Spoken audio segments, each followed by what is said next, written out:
ሰላም የላይቭ ሶሎሞን የዩቲዩብ ቻናል ቤተሰቦች እንደምን አላችሁ? ለዛሬ አዲስ ምዕራፍ ይዤላችሁ ቀርቤያለሁ። የስምንተኛ ክፍል ጀነራል ሳይንስ ወይም አጠቃላይ ሳይንስ ምዕራፍ 5 ስለ ስነ ምህዳር እና የአካባቢ እንክብካቤ ነው የሚናገረው።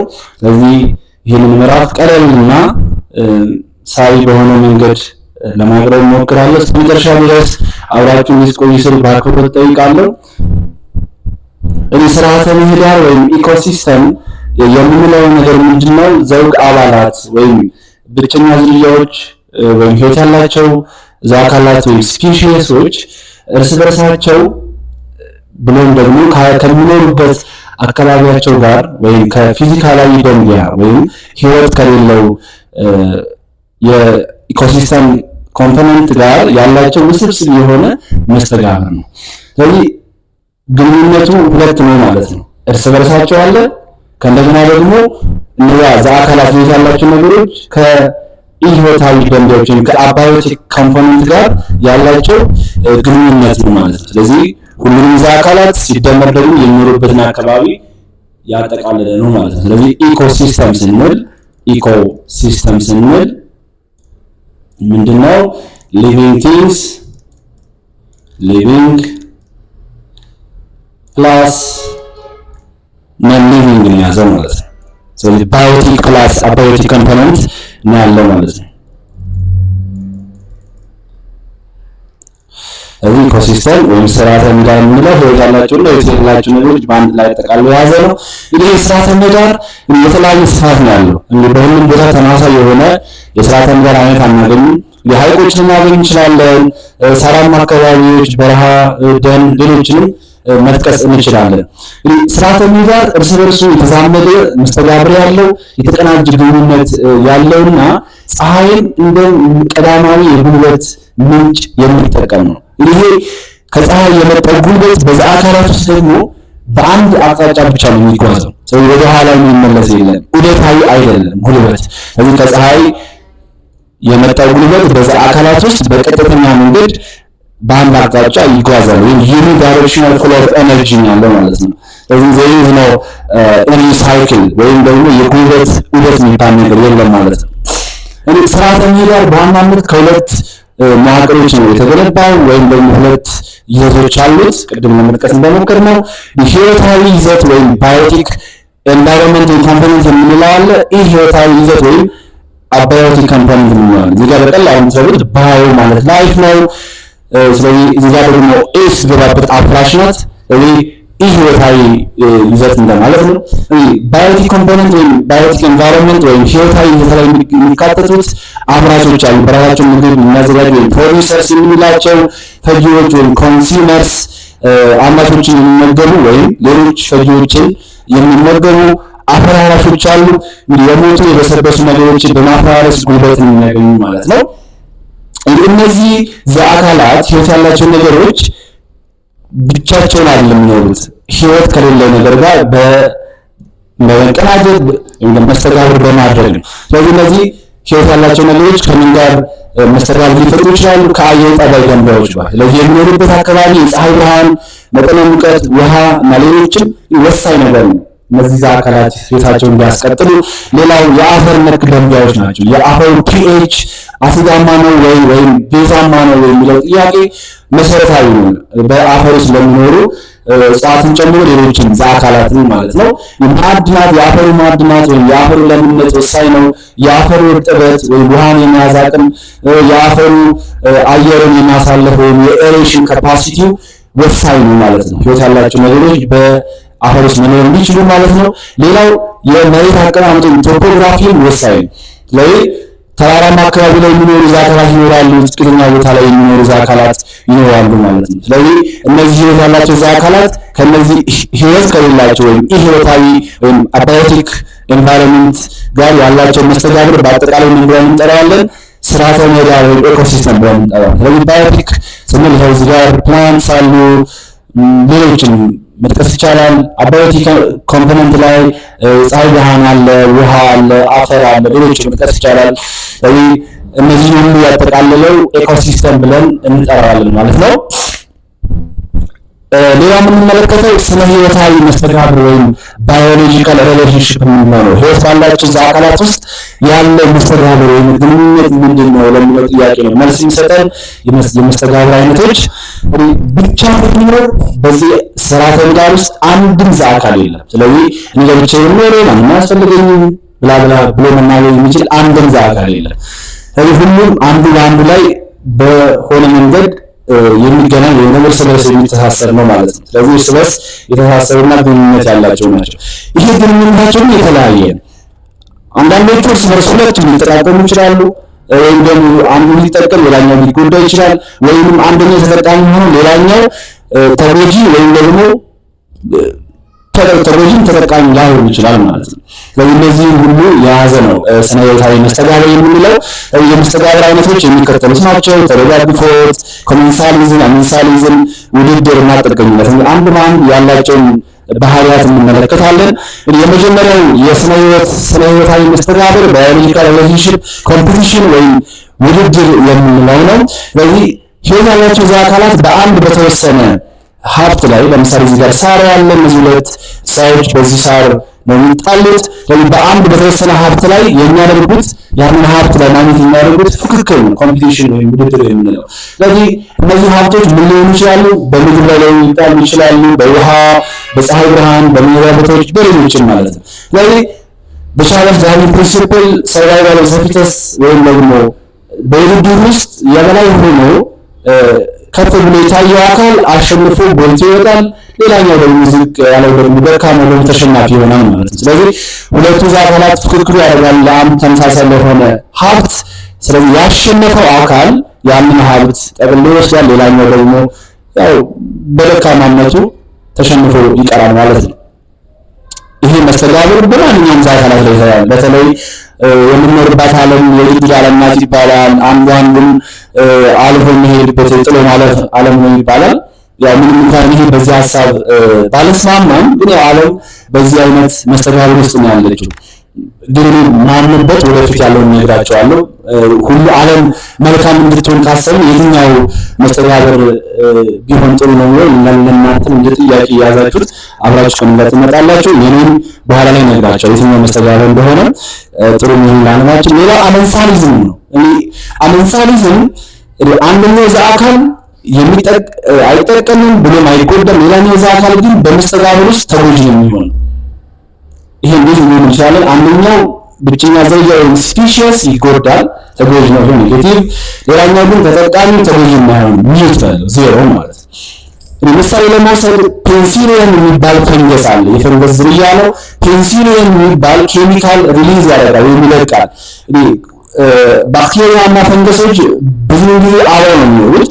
ስለዚህ በዛ በሚኖሩበት ምቹ ወይም ሃቢታት ላይ ምንድነው የሚያደርገው? ፈንገሱ ፔንሲሊየም ፈንገስ ፔንሲሊየም የሚባል ኬሚካል ይለቃል። ይሄ ኬሚካል ደግሞ በዙሪያው ያሉትን ባክቴሪያዎች እነዚህ ማለት ነው እነዚህ ባክቴሪያዎች የሚገል ይሆናል። ይሄ ፈንገስ ነው።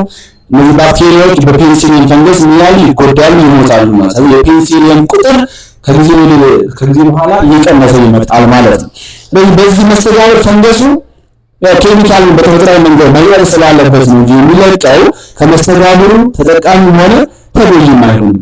ነገር ግን በዚህ መስተጋብር ተጎጂ የትኛው ነው? ባክቴሪያው ነው ማለት ነው። በኬሚካል ተጎጂ ይሆናል። ስለዚህ አንደኛው ኒውትራል የሚጎዳ ወይም የሚጠቀም አይደለም፣ ሌላኛው ግን ይጎዳል።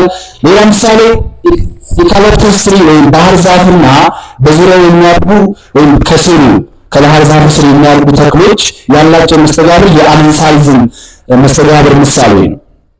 ይህ ባህር ዛፍ የሚለቀው ኬሚካል አለ፣ ልክ እንደ ፔንሲሊየም አይነት ማለት ነው። ስለዚህ ይሄ ባህር ዛፍ በሚለቀው ኬሚካል በዙሪያ ያሉ በስሩ ያሉ ተክሎች እንዳይበቅሉ ወይም ደግሞ እድገታቸው እንዲገታ ይሆናል ማለት ነው። ስለዚህ በዚህ መስተጋብር በባህር ዛፍ ስር ያሉ ተክሎች ተጎጂ ይሆናሉ፣ ሊውዝ ማለት ነው። ባህር ዛፉ ግን ኒውትራል ነው። ስለዚህ አንደኛው ተጎጂ ሌላኛው ደግሞ ኒውትራል የሚጎዳው የማይጠቀምበት መስተጋብር ይሆናል ማለት ነው። ስለዚህ እነዚህ ምሳሌዎች በመረዳት ሌሎችን መጥቀስ ይቻላል። የአሜንሳሊዝም መስተጋብር መረዳት እንችላለን ማለት ነው። ሌላኛው ኮሜንሳሊዝም አንደኛው ዘአካል ይጠቀማል ይሄ ፕላስ ሌላኛው ዘአካል ደግሞ አይጠቀምም አይጎዳም ኒውትራል ነው ማለት ነው ኒውትራል ለምሳሌ ባርናክልስ ኦን ዌልስ እዚህ ጋር የምትመለከቱት አሳንበሪ ወይም ተነባሪ የምንለው ነው እዚህ በአሳንበሪ ከላይ በሰውነቱ ላይ ተለጥፈው የሚኖሩ አሉ እነዚህ ባርናክልስ እንላቸው ያላቸው ነገሮች ስለዚህ ምንድነው ያደርጉት ከአሳንበሪ ምንድነው የተራረፉ ነገሮች በቆዳ ላይ ተራርቀው የሚገኙ ነፍሳትን በመመገብ ህይወታቸውን ያስቀጥላሉ በዚህ መስተጋብር አሳንበሪ ወይም ወይሉ ምንም አይነት ጥቅም አያገኝም ደግሞ አይጎዳም ስለዚህ ዜሮ ነው በዚህ መስተጋብር ውስጥ ግን ባርናክሎቹ እነዚህ ባርናክልስን ቤኔፊት ማለት ነው ስለዚህ በዚህኛው መስተጋብር ተጠቃሚዎች የሚሆኑት ነው ሌላው ሪሞራ ፊሽ እና ሻርክ በሪሞራ ፊሽ እና በሻርክ መካከል ያለ መስተጋብርም የኮሜንሳሊዝም ምሳሌ ነው ይሄ ሪሞራ ፊሽ የሚባለው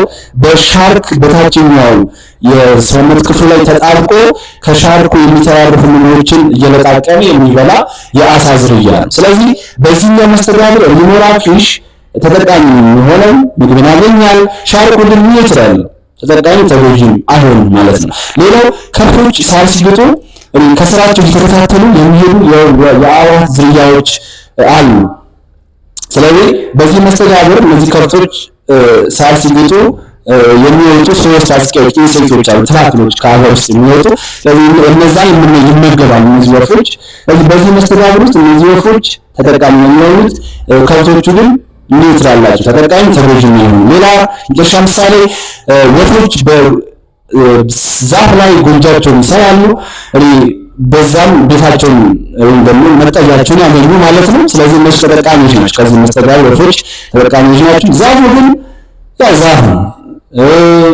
ጎጆ ቤት ተሰራበት አልተሰራበትም ጎጆቻቸውን ሰሩበት ቀለሱበትም ምንም የሚቀየር ነገር የለም ኒውትራል ነው ከመስተጋብሩ ተጠቃሚ ተጎጂም አይሆንም ማለት ነው እንግዲህ ቅድም ጠይቄያችሁ ነበር የትኛው መስተጋብር ለዓለማችን በተለይ ለሰው ልጅ ይጠቅማል ለሚለው እኔ ማምንበት ተደጋግፎት ነው ሚሻሊዝም ሁለቱም ተጠቃሚ የሚሆንበት ማለት ነው የአንዱ መኖር ለሌላኛው መኖር ወሳኝ የሚሆንበት በመስተጋብር ውስጥ ሁለቱም የጋራ የሆነ አስተዋጽኦ አበርክተው ሁለቱም ተጠቃሚ ሆነው የሚኖሩበት መስተጋብር አይነት ለዓለማችን ይህን ብትከተል በጣም አዋጭ ነው የሚሆነው ነገር ግን ዓለማችን ውድድርን መርጣለች አንዱ የሚጠፋበት ሌላኛው የሚያድግበት አንዱ ሀብታም የሚሆንበት ሌላኛው ድሃ የሚሆንበት ሁኔታ ነው የተፈጠረው ግን ይሄ ተደጋግፎት ቢሆን በጣም አማራጭ ነው የሚሆነው ስለዚህ ሁለቱም ዝርያዎች ብቸኛ ዝርያዎች ስፒሺሶች በቅርበትና በቋሚነት አብረው ይኖራሉ ስለዚህ ከመስተጋብሩ ሁለቱም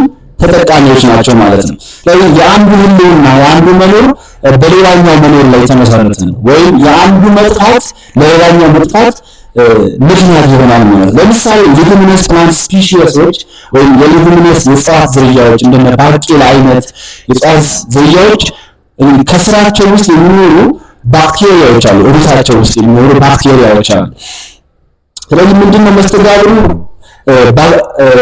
እነዚህ ባክቴሪያዎች የአትሞስፌሪክ ናይትሮጅን ወይም የከባቢ አየር ናይትሮጅንን በአፈር ውስጥ ወደ ናይትሬት ይቀይሩላቸዋል ባክቴሪያዎች ይቀይሩላቸዋል ምክንያቱም እጽዋቶች የአትሞስፌሪክ ኦክሲጅንን ናይትሮጅንን ወደ ናይትሬት መቀየር አይችሉም ናይትሪፋይንግ ባክቴሪያዎች ይሄንን ስራ ይሰራሉ ስለዚህ ናይትሮጅንን ወደ ናይትሬት ይቀይራሉ ናይትሬት ደግሞ ለእጽዋት እድገት ወሳኝ ሚና ይጫወታል ማለት ነው በምላሹ ደግሞ ባክቴሪያው ከእጽዋት ምን ያገኛል መኖሪያ ቦታ ማለት ነው ስለዚህ መኖሪያ ቦታ በስራቸው ውስጥ ነው የሚኖሩት ስለዚህ ተደጋግፎ ይላቸዋል ይሄ ባክቴሪያው ለመኖር እጽዋት ያስፈልጋል መኖሪያው ነው እጽዋቶች ደግሞ ባክቴሪያዎች ያስፈልጋቸዋል ምክንያቱም ናይትሮጅንን ወደ ናይትሬት ስለሚቀይሩላቸው ስለዚህ እርስ በርስ በመደጋገፍ አንዱ ለአንዱ አንተ በመባባል ይኖራሉ ማለት ነው ሌላ የአበባ ተክሎች ፍላወሪንግ ፕላንትስ እና ሶስት አዝቂዎች ወይም ኢንሴክትስ ያላቸው መስተጋብር ነው ይህም በተመሳሳይ ለምሳሌ ፖሊኔሽን ወይም ሪኮግኒሽን ላይ ባለው መስተጋብር ውስጥ ሁለቱም ይጠቃቀማሉ እንዴት ነው ለምሳሌ ምግቧን ለማዘጋጀት የተለያዩ አበቦችን ትቀስማለች ስለዚህ በዚህ ትጠቀማለች አበቦቹ ደግሞ እንደሚጠቀሙት ምግቧን ለማዘጋጀት በምትቀስምበት ሂደት ለራሷ ጥቅም በምትቀስምበት ሂደት ፖለኑ ወይም የወንዱ የአበባ ብናኝ በእነሱ አማካኝነት በሰውነታቸው አማካኝነት ወደ ሌላኛው የአበባ አይነት ይዘዋወራል። በዚህ ሂደት አበቦች ትውልዳቸውን ዘራቸውን ማስቀጠል ቻሉ ማለት ነው። ንቦቹ ንባቸውን አዘጋጁ፣ አበቦቹ ደግሞ ትውልዳቸውን አስቀጠሉ ማለት ነው። ስለዚህ ሁለቱም ተጠቃሚዎች የሚሆኑበት በጣም ለዓለማችን ጠቃሚ የሆነ መስተጋብር ነው ዓለማችን ብትመርጠው ማለት ነው። አምስተኛ የምንመለከተው የጥገኝነት የፓራሲቲዝም ይሄ ጠቃሚ ያልሆነ ጎጂ የሆነ ነው። ለዓለማችን አንዱ በአንዱ ላይ ጥገኛ ሆኖ ያንን እየጎዳ የሚኖርበት መስተጋብር እንግዲህ በቤታችን ውስጥ የምንመለከተው ነው። ስለዚህ አንደኛው ተጠቃሚ ነው። ተጠቃሚ የሚሆነው ጥገኛ ወይም ፓራሳይቱ ነው። ተጎጂ የሚሆነው ደግሞ ሆስቱ ወይም አስተናጋጁ ነው። ስለዚህ ፓራሳይቱ በአስተናጋጁ በሆስት ውስጥ ብዙ ነገሮችን ያገኛል። መኖሪያ ቤት ያገኛል።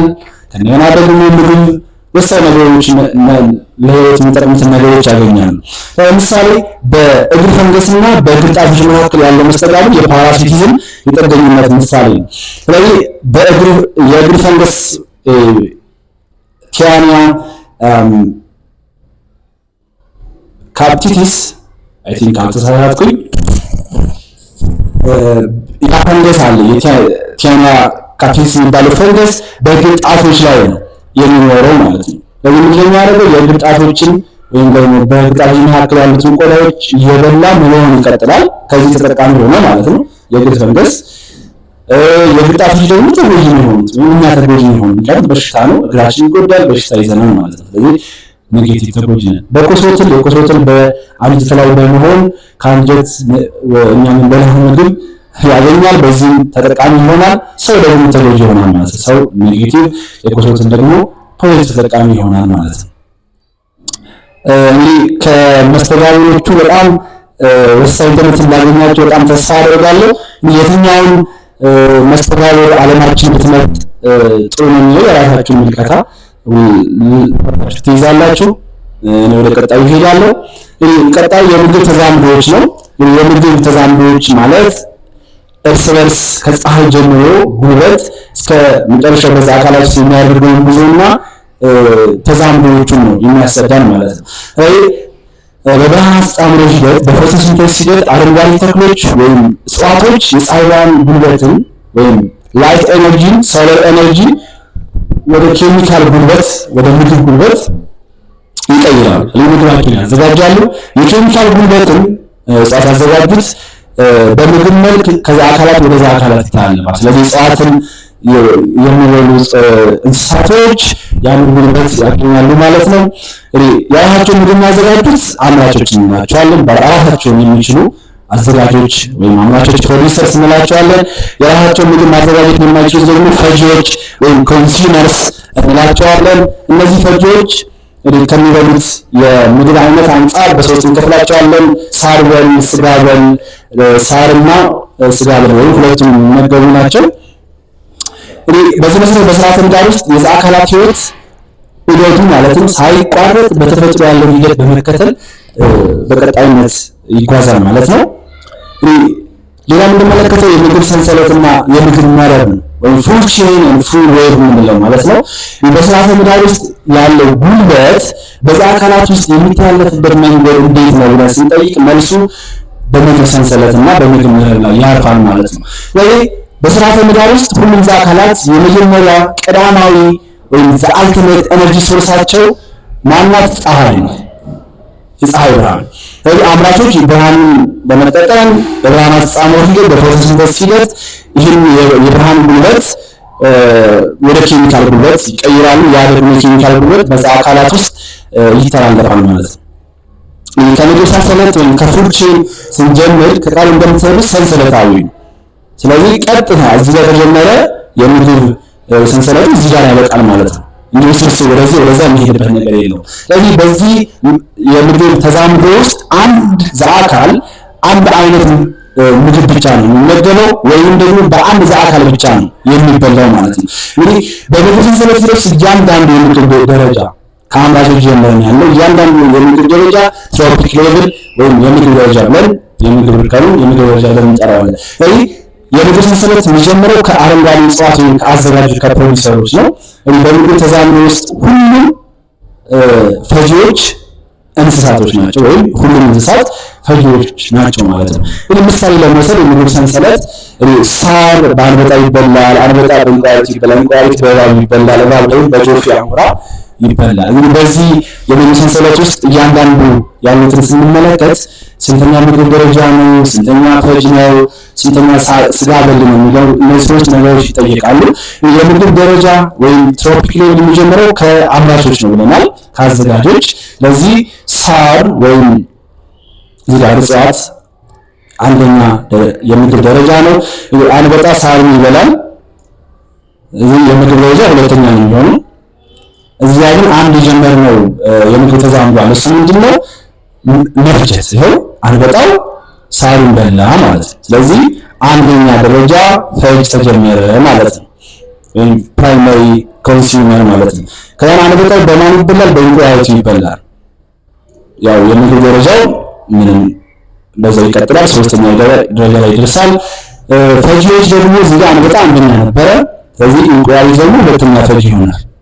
ያው አንበጣ ሳሩን በላ አንደኛ ፈጅ፣ እንቁራሪት አንበጣን በላ ሁለተኛ ፈጅ ማለት ነው። ሌላ አንድ ደግሞ የተጨመረ አለ፣ ስጋ መብላት። ስለዚህ እንቁራሪት ለመጀመሪያ ጊዜ ማን በላ? አንበጣን በላ።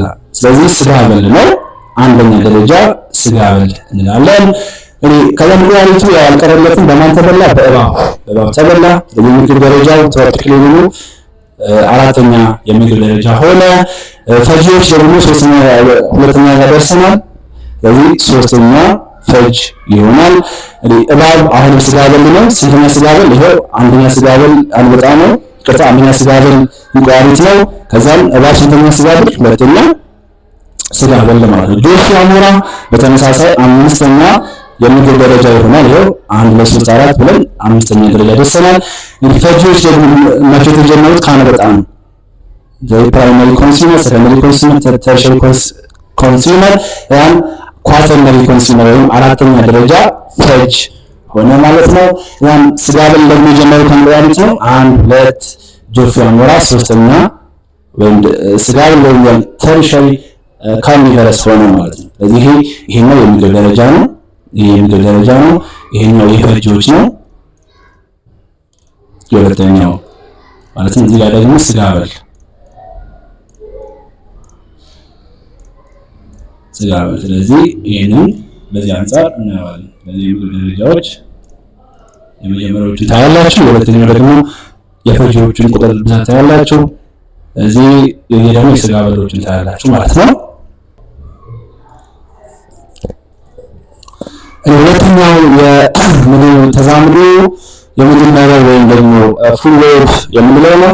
ይሄ የምግብ መረብ የምንለው የምግብ ሰንሰለቶች አጠቃላይ ድምር ማለት እንችላለን። ስለዚህ ብዙ የምግብ ሰንሰለቶች በአንድ ላይ በመሆን የሚፈጥሩት ነው።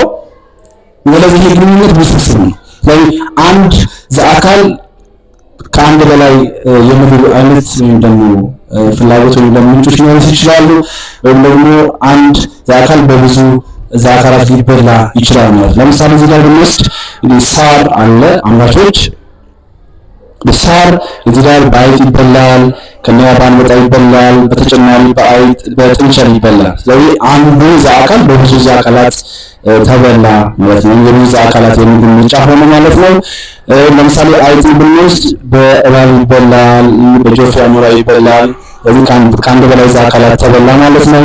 በተመሳሳይ አንበጣው በጆፌ አሞራ ይበላል፣ በእንሽላሊት ይበላል፣ ከእንደገና እንሽላሊቱ በጆፌ አሞራ ይበላል። በጣም ውስብስብ የሆነ መስተጋብር ወይም ደግሞ የምግብ ተዛምዶ ያለው። ስለዚህ ልክ እንደስሙ መረባዊ ነው ማለት ነው። ስለዚህ መረብ ውስብስብ የሆነ መረብ የሚሰራ ግንኙነት ነው ማለት ነው። ለምሳሌ አነሳን እንጂ ከዚህ ለራሱ ውስብስብ የሆኑ የምግብ መረብ አይነቶች ምሳሌዎችን መውሰድ ይቻላል። የምግብ መረቦችን ስንመለከት እንግዲህ በአጠቃላይ ህይወት ያላቸው አካላት ጉልበትን ከሚያገኙበት መንገድ አንፃር በሶስት ነው የምንከፍላቸው። የመጀመሪያዎቹ አምራቾች ናቸው ወይም አዘጋጆች ወይም ፕሮዲውሰርስ ማለት ነው። ብርሃንን ወይም ኬሚካላዊ መንገድን በመጠቀም ምግባቸውን ማዘጋጀት የሚችሉ ናቸው። ሌሎቹ ፈጂዎች ወይም ኮንሱመርስ ብለን እንጠራቸዋለን። እነዚህ ሳር በል፣ ስጋ በል ሁለቱም በል ሊሆኑ ይችላሉ። የራሳቸውን ምግብ ማዘጋጀት አይችሉም።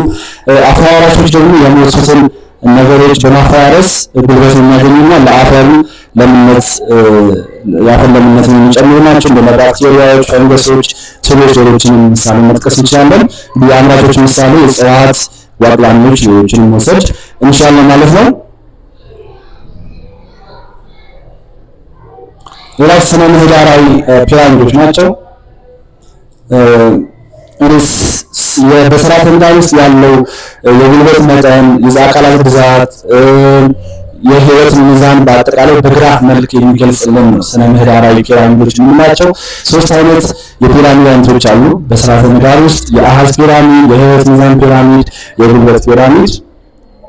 የጉልበት ፒራሚድ የምንለው ይሄ ነው።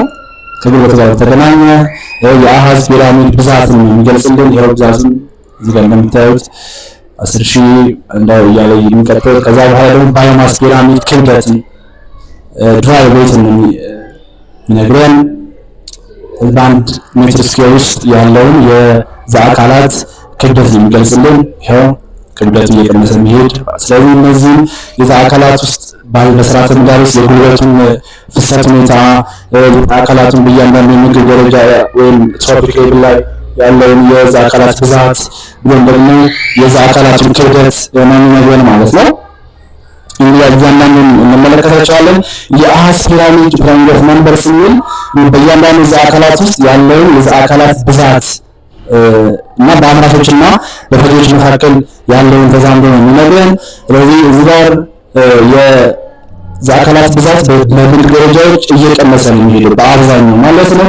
እዚህ ጋር ያለው የሳሮቹ ወይም የአናቶቹ የደኖቹ አጠቃላይ የእጽዋት ብዛት ከነዚህ ከሳር በሎቹ የበለጠ ነው የሚሆነው። የሳር በሎቹ ደግሞ ከስጋ በሎቹ የበለጠ ነው የሚሆነው። ስለዚህ እየቀነሰ ነው የሚሄደው ከታችኛው የምድር ደረጃ ወደ ላይኛው ስንሄድ እንደምታዩት እዚህ ጋር ሰፊ ነው። ከዛም እየጠበበ በጣም እየጠበበ ይሄዳል ማለት ነው። የዛ አካላት ብዛት ትንሽ ነው እየቀነሰ ነው የሚሄደው ማለት ነው። ያው በአጠቃላይ ይሄን በአብዛኛው አሉ እንጂ ይሄ ከታች ሰፊ ሆኖ ጫፉ ጠባብ የሚሆነው ለሁሉም አይነት አይደለም። ግን አንዳንድ ጊዜ በጣም በሬር ኬዝ ከላይ ሰፊ ሆኖ እየጠበበ ሊሄድ ይችላል። ለምሳሌ አንድ ዛፍ ምሳሌ ዋርካ ዛፍ በብዙ ሶስት አጥቂዎች ወይ ኢንሴክትስ በአዋፋት በትሎች ሊበላ ይችላል ማለት ነው። ጠቅላላ በሁለቱም ለማየት ይህ በአብዛኛው በስርዓተ ምህዳር ውስጥ ያለው የቁጥር ፒራሚድ ነው። ስለዚህ ለምሳሌ ይህ የግራስላንድ የሳር ስነ ምህዳርን ብንመለከት እዚህ ጋር አማቾች አሉ፣ ብዙ ናቸው ቁጥራቸው።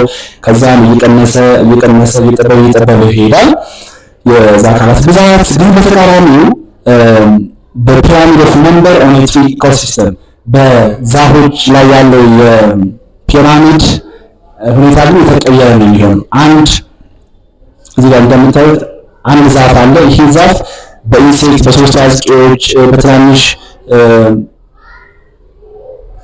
እጽዋት ነው አዋፋት በትላልቅ አዋፋት ሊበላ ይችላል ማለት ነው። ስለዚህ እየጠበበ ሊሄድ ይችላል የፒራሚዱ እንትን እየጠበበ ነው። ስለዚህ በዛፎች ላይ ያለው የፒራሚድ የቁጥር ፒራሚድ ልክ እንደዚህ ነው። ከስር ሰፊ ሆኖ እየጠበበ የሚሄድ ሳይሆን ከላይ ሰፊ ሆኖ እንደምታዩት ሰፊ ሆኖ እየጠበበ የሚሄድ የፒራሚድ አይነት ነው ማለት ነው። ሁለተኛው የህይወት ሚዛን ወይ ባዮማስ ፒራሚድ የምንለው ነው። ይሄ በዛ አካላት ውስጥ በእያንዳንዱ የምግብ ደረጃዎች ያለው የዛ አካላትን ክብደት ነው የሚነግረን። እዚህ ጋር እንደምትመለከቱት 1000 ኪሎ ግራም 100 ኪሎ ግራም እያለ እስከ 1 ኪሎ ግራም እየቀነሰ ነው የሚሄደው። ስለዚህ ክብደት በአብዛኛው በስርዓተ ምህዳር ውስጥ በእያንዳንዱ የምግብ ደረጃዎች እየቀነሰ ነው የሚሄደው ከታችኛው የምግብ እርከን ወደ ላይኛው ስንሄድ ማለት ነው። ይሄ ግን በሁሉም ላይ አይሰራም። ይሄ አይነት ከስሩ ሰፊ ሆኖ እየጠበበ የሚሄደው የባዮማስ ፒራሚድ በየብስ ስርዓተ ምህዳር ወይም በቴሪቶሪያል ሃቢታት ኤንቫይሮንመንት ላይ ነው የሚሰራው። ስለዚህ ክብደት እየቀነሰ ይሄዳል ማለት ነው። በተቃራኒው ግን በአኳቲክ ኤንቫይሮንመንት በአኳቲክ ኢኮሲስተም ላይ በውሃማ ስርዓተ ምህዳር ላይ ግን ምንድነው የሚሆነው? በዝቅተኛ የምግብ ደረጃ ከዝቅተኛ የምግብ ደረጃ ከዚህ ወደ ከፍተኛ ስንሄድ እየሰፋ ነው። ስለዚህ ከላይ እዚህ ጋር ዝቅተኛ የሆነ ክብደት እናገኛለን። ክብደቱ እየጨመረ እየሰፋ ይሄዳል። ይህ በውሃማ አካላት ላይ ብቻ የሚስተዋል የስርዓተ ምህዳር የፒራሚድ አይነት ነው ማለት ነው። በዚህ ጋር አምራቾችን ከሰም የምናገኛቸው ከዛም ትናንሽ ዓሳዎች ሳር በል የሚሆኑ ነገሮችን እናገኝ እንችላለን። ከዛ በኋላ ደግሞ ትላልቆቹ ዓሳዎችን ካርኒቨረስ ፊሾችን እናገኛለን ከላይ ማለት ነው። ይሄ ደካማ ወይም ደግሞ ድክመት ሊሚቴሽን ብለን መጥቀስ እንችላለን። ምክንያቱም እዚህ ጋር ካስተዋል በየብስ ስርዓተ ምህዳር ላይ ክብደቱን ላይ የሚሄደው እየቀነሰ ነው የሚሄደው። አብሮ ጉልበትን በተመሳሳይ ኤነርጂም እየቀነሰ ነው የሚሄደው። በዚህኛው ግን ካየን ጉልበት እየቀነሰ ይሄዳል ወደ ላይ ነው። ምክንያቱም ከአምራቾች ወደ ላይ ስንሄድ ወደ ሳር በሎች ከዛ ስጋ በሎች እየቀነሰ ነው የሚሄደው። ጉልበት ወደ ላይ ነው የሚሄደው፣ ግን እየቀነሰ ማለት ነው። የክብደቱን ግን ስንመለከት እየጨመረ ነው የሚሄደው። ይሄው አምራቾች ዝቅተኛ ክብደት አላቸው፣ ከነሱ ቀጥሎ ያለው ክብደታቸው እየጨመረ ይሄዳል። ከዛም ስጋ በሎች እየጨመረ ነው የሚሄደው። ከላይ የምናያቸው ሻርክ፣ ሌሎችም ትላልቅ አሳናባሪ ምናምን ከፍተኛ የሆነ ክብደት ነው ያላቸው። ስለዚህ ተቃራኒ ሆነ ማለት ነው። ጉልበቱ እየቀነሰ ይሄዳል፣ ነገር ግን ክብደቱ እየጨመረ ይሄዳል ማለት ነው። ስለዚህ ይሄ ሊሚቴሽን ተብሎ የሚጠራው ማለት ነው። ምክንያቱም ምን መሆን ነበረበት? አብሮ ከጉልበት ጋር እየቀነሰ መሄድ ነበረበት ማለት ነው። ሶስተኛውና የመጨረሻው የጉልበት ፒራሚድ ኤነርጂ ፒራሚድ የምንለው ነው። እንግዲህ የጉልበትን በዛ አካላት ውስጥ በምግብ ደረጃዎች ውስጥ ያለውን ፍሰት ነው የሚነግረን ወይም አቅጣጫ ነው የሚነግረን። ስለዚህ በጉልበት በስርዓተ ምህዳር ውስጥ ቀጥተኛ ወይም አንድ አቅጣጫ የሚከተል እንጂ ዑደት የሌለው መሆኑን የሚነግረን የጉልበት ፒራሚድ። ስለዚህ የጉልበት መጠን የታችኛው የመጀመሪያው የምግብ ደረጃ ላይ ከፍተኛ የሆነ ጉልበት መጠን እናገኛለን። ከዛም እየቀነሰ እየጠበበ ነው የሚሄደው። ስለዚህ ያው የተገለበጠ ቲ ቅርጽ ነው ያለው ማለት ነው። ድንገት የተገለበጠ ቲ ቅርጽ ያለው ነው የሚሆነው። ከአንዱ የምግብ ደረጃ ወደ ቀጣዩ ስንሄድ የሚያልፈው በጣም በሚገርም ሁኔታ 10% ብቻ ነው። ስለዚህ ለምሳሌ ከዚህኛው ወደዚህኛው የሚያልፈው 10% ብቻ ነው። 90% ወደ ተለያየ ጉልበት ምንጭ ይቀየራል፣ ወደ ሙቀትና ወደ ተለያየ እሳት ፈሳ ውስጥ ጠፋል ማለት ነው። 10% ብቻ ነው የሚያልፈው። ስለዚህ ለምሳሌ እዚህ ጋር 10,000 ነው፣ 10,000 ጁል ያላቸው አዘጋጆች። ስለዚህ ከዚህ ውስጥ 10% ወይም 1,000 ብቻ ነው ወደ መጀመሪያ ፈርጆች ወይም ወደ ሳር በሎች ወይም ወደ እጽዋት በሎች የሚተላለፈው።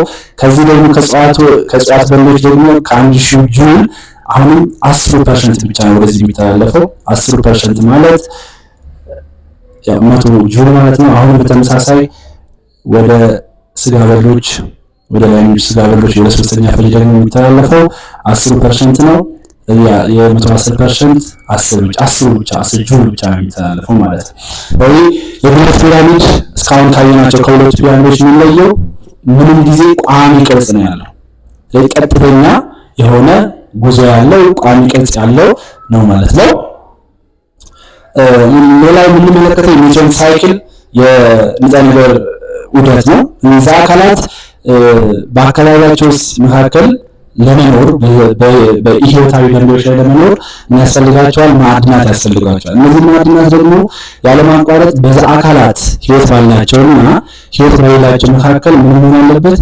ዑደታዊ ስርዓት ማከናወን ይገባዋል። ምክንያቱም እነዚህ ንጥረ ነገሮች የዛ አካላት የሚገነቡ ንጥረ ነገሮች ስለሆኑ፣ ለምሳሌ እንደማ ሃይድሮጂን፣ ካርበን፣ ኦክሲጅን፣ ናይትሮጂን፣ ጅን ወይም ሰልፈር የምንለው ፎስፈረስ፣ ሌሎችን እነዚህ ንጥረ ነገሮች የሚገኙት በዚህ ዑደት በኒውተን ሳይክል ውስጥ ነው ማለት ነው። ስለዚህ ያለማቋረጥ ነው መከናወን ያለበት። ይሄ ካልሆነ ህይወት ሊቀጥል አይችልም ማለት ነው። ስለዚህ በህይወት ባላቸው አካላትና በህይወት በሌላቸው አካላት መካከል ይሄ ዑደታዊ የንጥረ ነገር ዑደት የንጥረ ምግቦች ዑደት መከናወን አለበት። ይሄ ደግሞ ለዚህ አካላት ስነ ህይወታዊና ስነ ምህዳራዊ በህይወት እንዲኖሩ ስነ ህይወታዊ ስነ ምህዳራዊ ደግሞ በህይወት ከሌላቸው ነገር ጋር ያላቸው ተዛምዶ ሊቀጥል ወይም ደግሞ ግንኙነቱ የምግብ ሰንሰለቱ የምግብ መረቡ ሊቀጥል ትልቅ ሚና ይጫወታል ማለት ነው። ለምሳሌ አንድ ብንወስድ የናይትሮጂን ሳይክልን ብንወስድ ናይትሮጂን ኤንቶኑ በቅድም ጠቅሰናል። ናይትሮጂን ለእጽዋት እድገት በቀጥታ የሚጠቀመው። ስለዚህ ናይትሮጂን ወደ ናይትሬት መቀየር አለበት። ይሄኛው ናይትሬት ወደ ገባ ወደ እጽዋቶች ገባ። ወደ እጽዋቶች ከገባ በኋላ እጽዋቶች ደግሞ የሚበሉ ምኖች አሉ፣ እጽዋት በሎች አሉ ወይም ሄርቢቨረስ ፕላንትስ። ስለዚህ ወደ ፕሮቲንነት ይቀየራል ማለት ነው። ወደ ፕሮቲንነት ይቀየራል በእንስሳት መስላቸው ውስጥ ማለት ነው። ስለዚህ እነዛ ደግሞ እጽዋቶቹን ከእንደገና ደግሞ እንስሳዎችን ሲሞቱ ደግሞ ወደ አፈር ይመለሳሉ። ስለዚህ ይሄ ናይትሬቱ ወይም አሞኒያም ሊሆን ይችላል፣ NH4 ወይም ደግሞ NO3 እነዚህ ሁሉ ወዴት ይቀየራሉ? ወደ ቀደመው ወደ ናይትሮጅን ይቀየራሉ ማለት ነው። ስለዚህ ዑደታዊ ሂደት ነው። በዛ አካላት ህይወት ባላቸው ነገሮች ይሄንኛው ለምሳሌ ባክቴሪያዎች የሚያከናውኑት አይደል? ስለዚህ ህይወት ባላቸው ዛ አካላትና በሌላቸው መካከል በሚደረገው የንጥረ ነገር መሽከርከር ወይም ደግሞ ዑደት ነው ይሄ ናይትሮጅን ህይወት ያላቸው ነገሮች ጥቅም የሚሰጠው ማለት ነው። ስለዚህ ይሄ ያለማቋረጥ መከናወን ያለበት ነው። ይሄ ናይትሮጅን ሳይክል ለምሳሌ ተቋረጠ ብንል እጽዋቶች አይኖሩም። እጽዋቶች ካሉ ደግሞ እንስሳዎች አይኖሩም፣ ፕሮቲን ያገኙ እንስሳዎች ከሁሉ ደግሞ በአጠቃላይ የስርዓተ ምህዳሩ ነገር ይዛባል ማለት ነው። ስለዚህ በዚህ መንገድ መረዳት ይገባናል። ሌላኛው የጉልበት ፍሰት ነው። እስካሁን ስናየው የመጣ ነው። እንግዲህ በቀጥታ በአንድ አቅጣጫ ብቻ ወይም ደግሞ ጊቭ ዳይሬክሽን ኦፍ ኤነርጂ ነው ያለው። እዚህ ላይ የምትመለከቱት ይሄ ብሬክ ላይኑ የተቋረጠው የሚነግራቸው የጉልበት ፍሰት ነው።